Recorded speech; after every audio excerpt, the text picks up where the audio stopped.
നമുക്ക് കയ്യിൽ ഒരു നിശ്ചിത എമൗണ്ട് നമ്മുടെ കയ്യിൽ കിട്ടിയിട്ടുണ്ട്, ഒരു ലംസം എമൗണ്ട് ഉണ്ട്. ആ എമൗണ്ട് നമുക്ക് പെൻഷനായിട്ട് ഉപയോഗിക്കണമെന്നുണ്ടെങ്കിൽ നമ്മൾക്ക് PMVVY എന്ന് പറഞ്ഞിട്ടുള്ള LICയുടെ പോളിസിയിലോ അല്ലാന്നുണ്ടെങ്കിൽ പോസ്റ്റ് ഓഫീസിലെ സീനിയർ സിറ്റിസൺ സേവിംഗ് സ്കീമിലോ നമ്മൾ ഒറ്റ തവണയായിട്ട് നിക്ഷേപിക്കുകയാണ് ചെയ്യുക.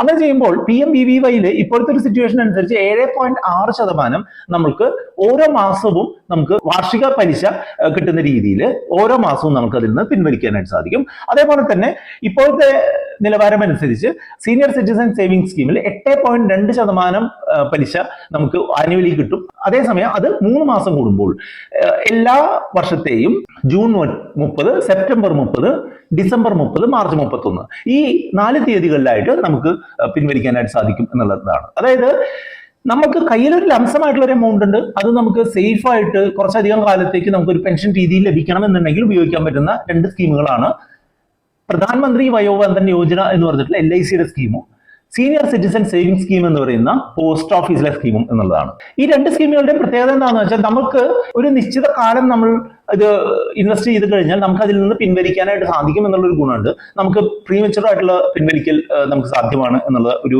ഗുണമുണ്ട്. അതുകൊണ്ട് തന്നെ ഇത് കുറെ കൂടെ നമ്മളുടെ കയ്യിൽ ഒരുമിച്ചൊരു പണം വരുന്ന ആളുകൾക്ക് ഒരു പെൻഷൻ രീതിയിലുള്ള വരുമാനം ഉണ്ടാക്കാനുള്ള ഒരു സംവിധാനമായിട്ട് എനിക്ക് തോന്നുന്നുണ്ട്.